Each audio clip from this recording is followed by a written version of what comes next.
and welcome to round 2 of the Parenting Roundabout podcast. I'm Catherine Haleko, and I'm here with Terry Morrow. Hello.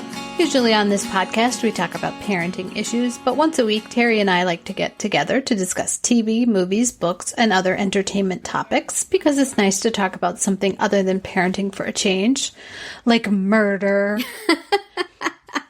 This week, we're continuing with our watch of the first season of Veronica Mars, along with the Veronica Mars Investigations podcast.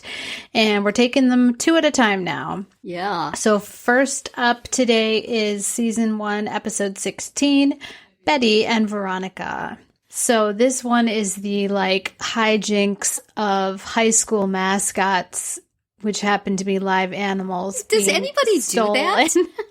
Yeah. I mean, my school mascots were all human. My kids went to a school where the mascot is the Mustangs, and I am 100% certain there is no live horse in the stable somewhere on campus. There's somebody who has to wear a foam horse head, but that's about as far as it goes. Right. I mean, my kids' high school, it's the Rockets, so it wouldn't be an animal if it were a living thing. So, yeah, I mean, I don't know. It feels like one of those TV tropes that we have to do from time to time.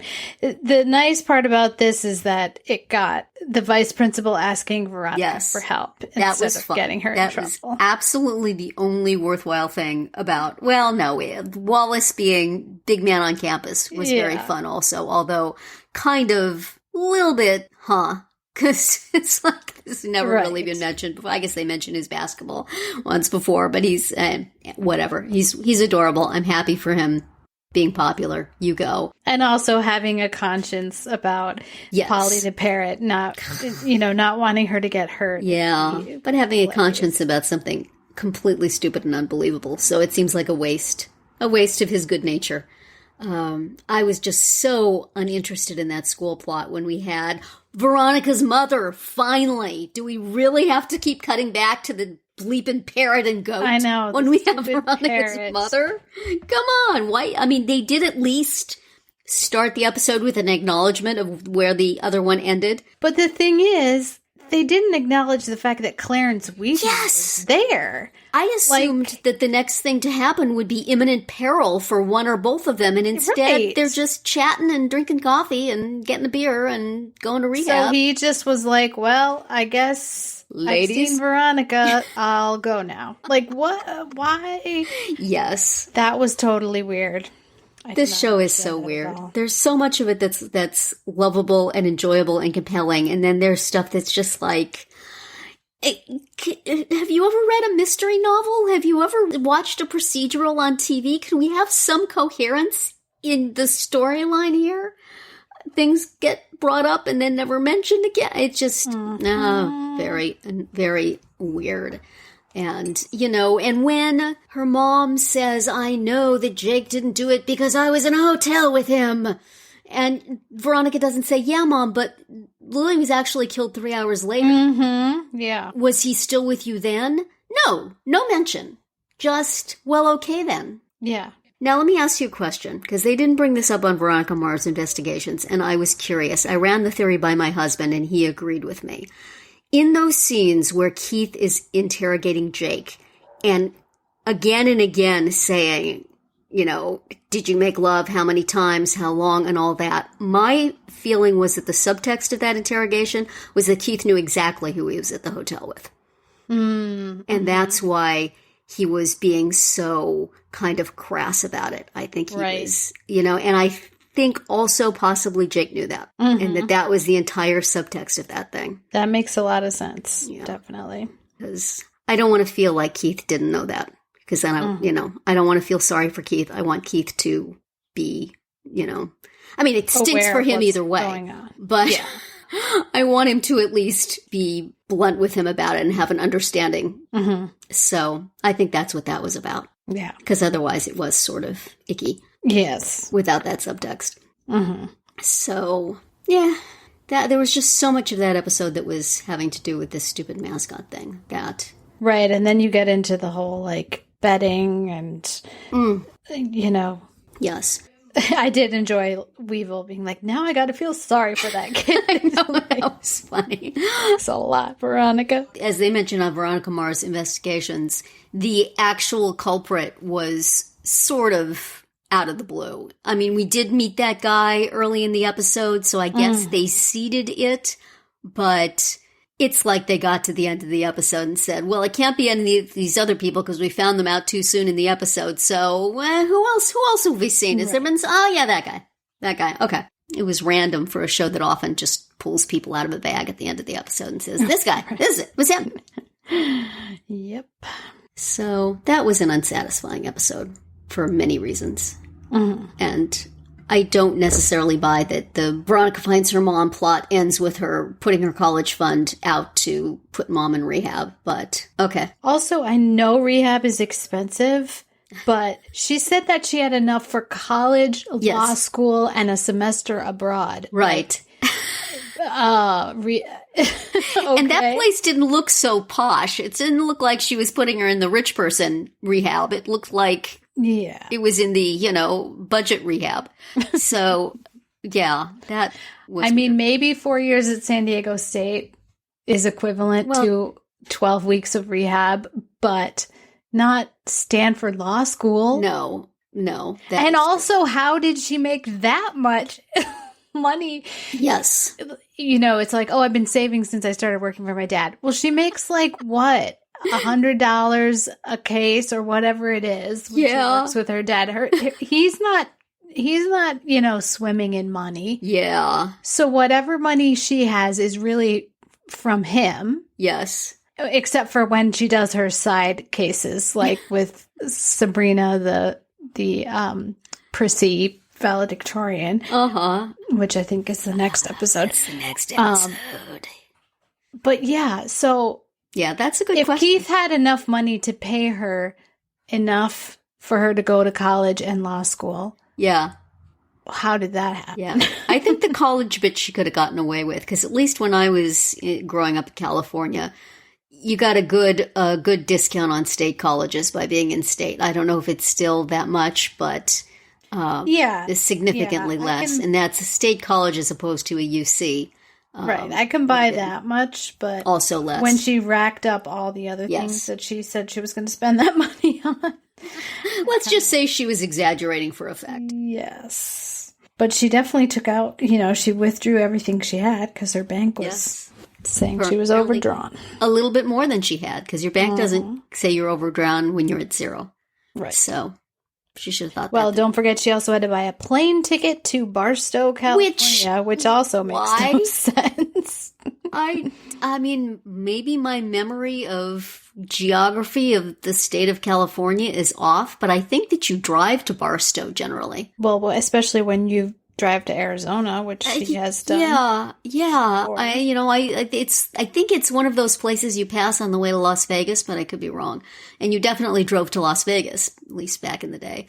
So that seems weird. Yeah, I mean, it was all just so that Clarence Weedman could find out because he had bugged her little panda bear pencil sharpener. But also he had to then scurry out the door in order to beat her there, right? Right. He drove, I guess, quickly. Used to be, there was no speed limit on the highways out there, but I don't think that is still the case. Right. Maybe effectively, but anyway. That was a fairly unsatisfying episode for many, many reasons. But hey, Corinne Borer, nice to see you. Was wondering when we were going to finally get an episode with you. Veronica's mom. Hope to see you again soon. So then we move on to the unfortunately titled Kane's and Abel's. Kane's plural, Abel's possessive. Which refers to Abel Kuntz's daughter, who Veronica shows up at her dorm room, is like, come with me right this second. Yes. I'm going to take you to a crappy hotel room. And the girl's just like, okay, let me grab my books. Like, what? How does she? Yeah. How does she explain this to her? And can you imagine a college-age person referring to a high school-age person as cute as a bug in, what year was this? 2005? Yeah. 2005? No. Come on. I mean, we all think of Veronica that way and Kristen Bell that way, sure. But I don't think College Girl in Dorm says that. It's one of many shaky things in this episode, which was, however, much better than the one we just talked about. Yeah, this is the one in which this girl, Sabrina, hires Veronica to... I'm going to go now. To figure out who is harassing her during this very, very stressful time, which is midterms, and trying to make her fail her classes. Yeah, the resolution of that was unsatisfying. Yeah, it really was. And just another kind of knee-jerk, rich people bad resolution to a plot. Right. I liked that Hamilton was able to kind of brush it off and be cool about it, but still, come on, lady. Yeah. Are you kidding me? Yeah. Awful, awful, awful. But especially after they were like, we'll split it. I mean... Yeah. This episode sort of like tripled down on the random person we've never heard before tendency of Veronica Mars. I mean, we had not one but two students we'd never heard of before involved in one plot. Right. We had a rival private investigator we'd never heard of before. Yes, but I'm so glad we've met him now. Yes, I'm delighted to have met him, but you might have thought there would have been a reference somewhere along the line because, you know, he seems to be quite successful. And we also had a possible murderer we'd never been invited to consider before because apparently epilepsy, homicidal mania, so close. Yeah. So that was awful. As they were making that case for Duncan possibly having murdered Lilly due to one of his sort of vaguely mentioned things he was taking medication for, I was, yelling along with all parents of kids with epilepsy, no, right. Stop it, no. This is not cool. No. And also just, on Veronica Mars investigations, they mentioned that the actor who plays Duncan had been told that he was that Duncan is bipolar, but I don't think they've ever used that word. They've just been mental illness, something, which again is also stigmatizing. And yes, it's not going to be him because it's too early in the season, as they mentioned on the podcast. Also, this is like a 40 minutes in a 1 hour procedural. Whoever they finger at that point didn't do it.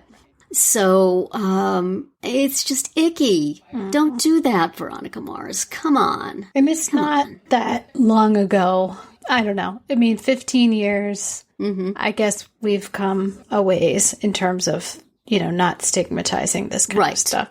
Right. But I don't know. I feel like they should have known better. Yes, it's not cool.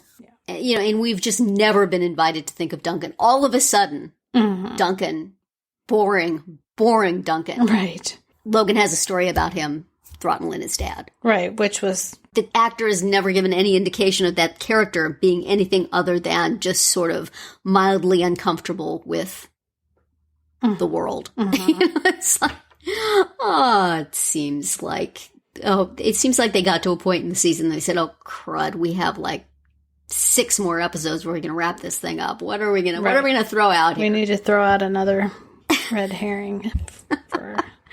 Oh, not cool. And I'm not sure, the whole thing of like, she had to get to Amanda, which is Abel Kuntz's daughter, and she had to prove that he's being paid off. And it all seemed... It was confusing as usual, but also can they continue to say that he was being paid off because of his invention that he says they stole from him? Can't that just keep being his story? Right. Yeah. And it's, I don't know. It seems like the important thing would be figure out who did it, not keep trying to prove that this person didn't. Yeah. Whether you're successful in that or not, you still will not be at the end of the road at that point. Right. So absolutely. Just work on which is presumably what they're going to do now, is just work on. But I share Veronica Mars investigations hilarity over Veronica Mars's very clearly labeled laptop with on the desktop folders with all the names, and an announcement that this is what it's for. Oh, come on. Right. She is so much smarter than that. Come on. Yes. Reflects a lack of awareness of how people do things, or a lack of trust in the audience, or Most likely both. Mm-hmm. But yes, it was fun to meet Vinnie Van Lowe, played by Ken Marino. And his sweet little mom. And his sweet little mom. And I called it that the camera or whatever was going to be in the button. Pin, yeah. Yes. Here. The mother so enthusiastically pinned onto her lapel. Mm-hmm. So, Mom. But I'm not sure why she needed the decoy pen, for Vinny to feel good about himself that he figured that out, I guess. Not that I want to give any more attention to the stupid high school plot of people harassing this obnoxious rich girl, but wasn't it like 3 episodes ago that Kaz was maybe Meg's secret admirer? Yes. Because it doesn't sound like this relationship with Sabrina is less than 3 weeks old. Right. It seems like they'd been going... So at the time that Meg thought Kaz was her secret admirer, he would have been extremely entrenched in a relationship with Sabrina. You're right. So what the heck? Mm-hmm. These high school boys, they're always in transit between I guess romance and the gym or whatever it was that she broken said. romance in the gym, I guess. Man, they get pretty, he gets in the space of 3 episodes, he gets to the point where he jump off a building for this girl, whereas just 3 weeks ago he was spilling beer on somebody else. Yeah. Oh well. Right. Sabrina wasn't at that party. No. So not that her mother would have allowed that. But. Maybe they had broken up at that point, and he's been... Yeah, I don't know. Sometimes you have to let art wash over you, I guess. But nice to see Zachary Ty Bryan again, so I can confirm that, yeah, it is him. It is the kid from Home Improvement. I didn't want to go rewind back into the old ones, so it's nice of them to bring him on again. So next week, we're going to talk about the 18th episode of this season. It's called Weapons of Class Destruction. And the 19th episode, it's just simply called Hot Dogs. We are cruising quickly toward the end of season 1. And that's going to be it for our round 2 today. Please subscribe to our Parenting Roundabout podcast so you won't miss any of our episodes. We have something new for you every weekday. As always, you can find recaps, links, and an opportunity to comment on our website at parentingroundabout.com. Bye, Terry. Bye, Catherine. Bye, everyone.